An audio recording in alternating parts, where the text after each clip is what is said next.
Bismillahirrahmanirrahim. Assalamualaikum warahmatullahi wabarakatuh. Di pertemuan ini kita akan membahas tentang yang berkaitan dengan pengembangan diri, tentunya yaitu tentang kepribadian, watak, dan temperamen. Peran diri kita, saat ini mungkin masih memerankan diri menjadi seorang mahasiswa bagi diri kita sendiri. Kita memerankan kita sebagai seorang anak karena kita memiliki orang tua, ya. Kita menjadi anak karena ada orang tua. Kita memerankan diri menjadi orang yang lebih dewasa, lebih bisa dipercaya, dimintai pengambilan keputusan karena kita sebagai kakak, ya. Jadi kita mencoba mendewasakan diri kita. Kemudian kita berperan menjadi seorang yang meminta pertimbangan, meminta masukan, memiliki tempat cerita karena kita sebagai adik, ya, kita memiliki seorang kakak, dan mungkin kalau kakak kita sudah memiliki pasangan dan memiliki anak, kita memerankan sebagai om ataupun tante, ya, nanti, ya. Nah, peran-peran saat ini yang kita lakukan adalah sesuai dengan waktu dan tuntutan dari lingkungan kita. Saat di kampus, Anda memerankan sebagai mahasiswa yang mandiri, pintar, aktif, kreatif. Di rumah memerankan menjadi seorang anak, kakak, adik, tante. Ini semua tidak lepas dari tuntutan kehidupan yang kita. Kemudian sifat-sifat dari diri kita yang saat kita miliki saat ini, ya mungkin bisa kita urutkan saat ini, ya, dari yang paling disukai sampai disukai, ya. Coba Anda urutkan sendiri, mana menolong, ramah, cemburu, pemarah, cerewet. Nah, ini akan mempengaruhi pengembangan diri kita, ya, mulai dari keluarga, posisi kita sebagai apa saat ini, sifat kita sebagai apa, nah itu akan mempengaruhi diri kita masing-masing. Baik. Kemudian Alport, ya, organisasi dinamis dalam individu yang terdiri dari sistem psikofisik yang menentukan tingkah laku kita dan pikirannya secara karakteristik dalam menyesuaikan diri terhadap lingkungan yang kita miliki. Jadi kita tuh mencoba menyesuaikan diri dengan lingkungan dari potensi yang kita miliki. Ya, organisasi dinamis itu apa sih maksudnya? Yaitu keberadaan itu selalu berkembang dan berubah, meskipun ada suatu sistem organisasi yang mengikat dan menghubungkan kepada komponen dari badan kita.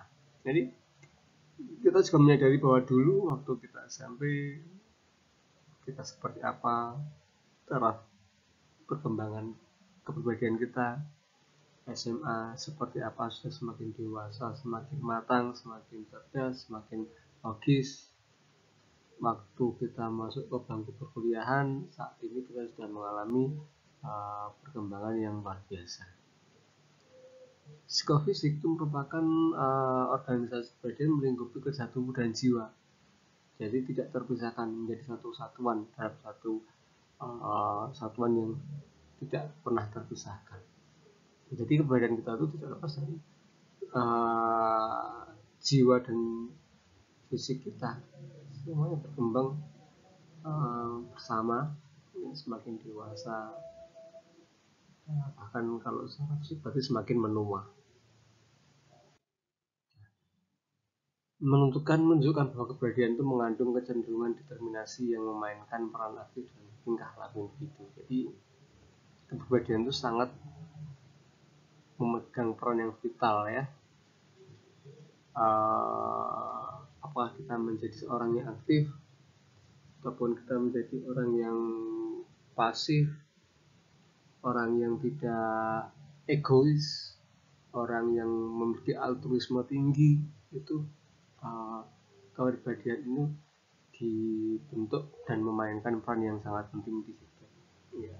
dari mana dibentuk, dari tentunya dari, kalau dari teorinya, dari keturunan dan juga dari lingkungan yang membentuk kita. Jadi baik keturunan maupun lingkungan itu sangat membentuk apa yang kita miliki saat ini. Karakteristik yaitu yang khas dan unik, yaitu yang menunjukkan sifat individu tidak ada dua. Jadi tidak ada dua orang yang benar-benar sama ya, sifatnya dalam cara menyesuaikan diri terhadap lingkungan. Tidak ada dua orang yang mempunyai kepribadian yang sama. Jadi dalam berbagai hal karakteristik khas ini, karakteristik yang dimiliki seorang itu berbeda, individual differences ya, satu dengan yang lainnya, tidak akan sama persis walaupun mereka kembar ya, twin, itu tetap tidak akan sama. Jadi individual differences, person by person,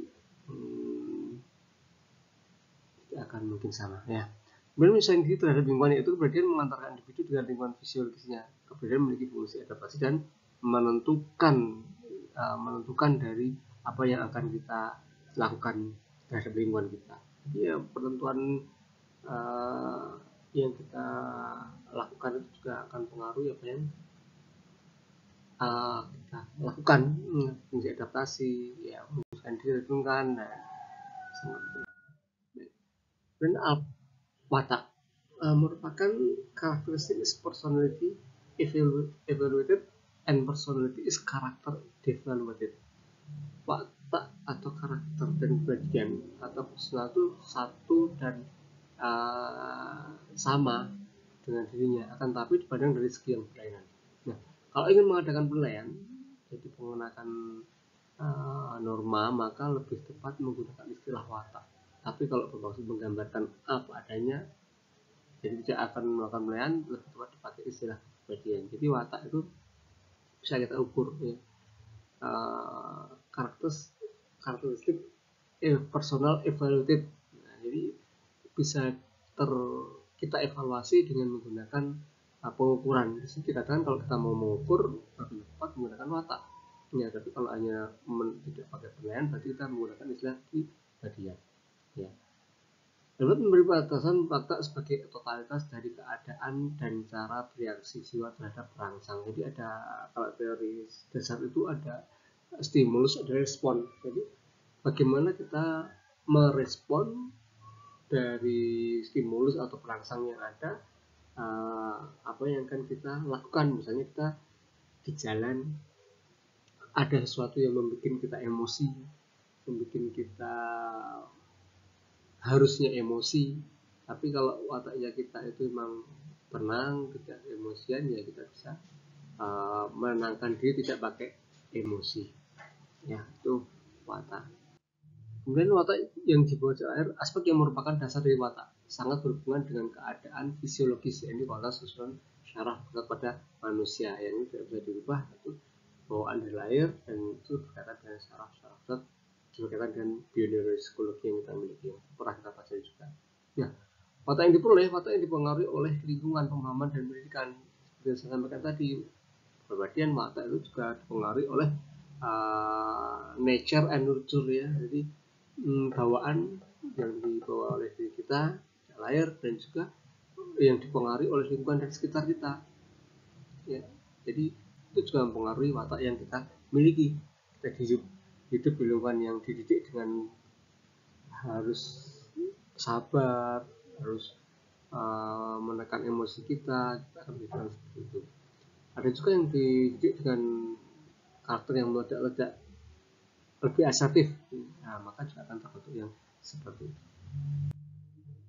Temperamen merupakan gejala karakteristik daripada sifat emosi individu, termasuk juga mudah tidaknya terkena rangsangan emosi, kekuatan, serta kecepatan bereaksi.